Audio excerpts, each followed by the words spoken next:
ඉතින් මම දෙක දානකින් එක පෙන්වූ දුර්ලභ අවස්ථාවක්. නේ ඉතින් අද අපි යන්න හදන්නේ කොහෙද කියලා දැනවත් දන්නවා. ඉතින් නගනන්නේ අපු ගෑන් එකේ දොර අරගන්න පේනවා නේද කොච්චර try එකක් දෙනවද කියලා. ඉතින් මේ ඩ්‍රයිවර් අංකල්ට කියලාම දොර අරගෙන සයිස් අපි ගෑන් එකට පැක් වුණා. නැත්තම් ඉතින් යන්න බෑනේ ළමයි. මොකද මෙතන එක සයිස් එකේ කට්ටිය ඉන්නවනේ.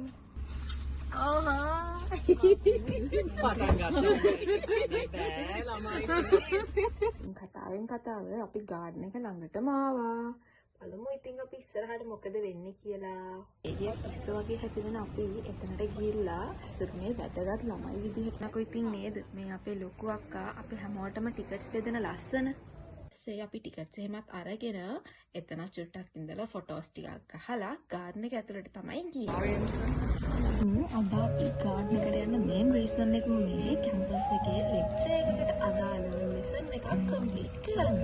හැබැයි ඒ වගේම අපි එන්ජොයි කරන්න අමතක කරේ නැහැ. අපේ මෑම් අපිට අවශ්‍ය පොයින්ට්ස් ටික දීලා අපිට ඇඩ්වයිස් කරේ ඔයාලා මෙන්න මේ පොයින්ට්ස් යටතේ අවශ්‍ය කරුණු හොයාගෙන අන්තිමේදී මෑම්ට ඒක එක්ස්ප්ලেইন කරන්න ඕනේ කියලා. ඉතින් අපි ඒ පොයින්ට්ස් ටික ඔළුවේ තියාගෙන එන්ජොයි කරන්නත් අමතක කරේ නැහැ. බයි ඔයාලා මේ වීඩියෝ එකෙන් ගොඩක්ම දකින්නේ අපි ගාඩන් එකට ගිහින් එන්ජොයි කරපු විදිය. මම ඇත්තටම මේ වීඩියෝ එකට ලෙසන් එක කම්ප්ලීට් කරපු විදිය ඉන්ක්ලූඩ් කරේ නැහැ. ඒ නිසා ඔයාලට දකින්න වෙන්නේ අපි ගාඩන් එකට ගිහිල්ලා කොහොමද එන්ජොයි කරේ කියලා තමයි.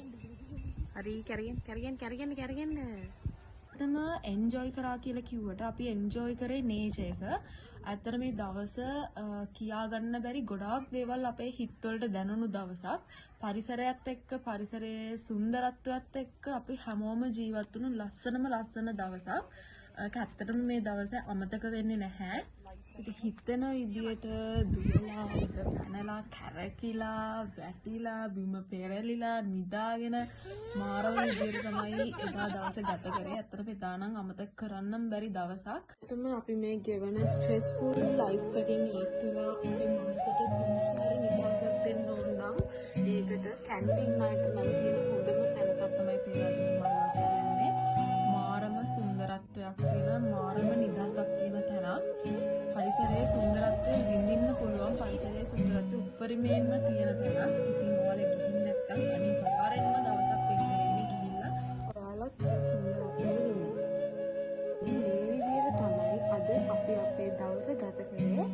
තවත් බ්ලොග් එකකින් හමු වෙන්න බලාපොරොත්තු වෙමින් අදට මම යනවා.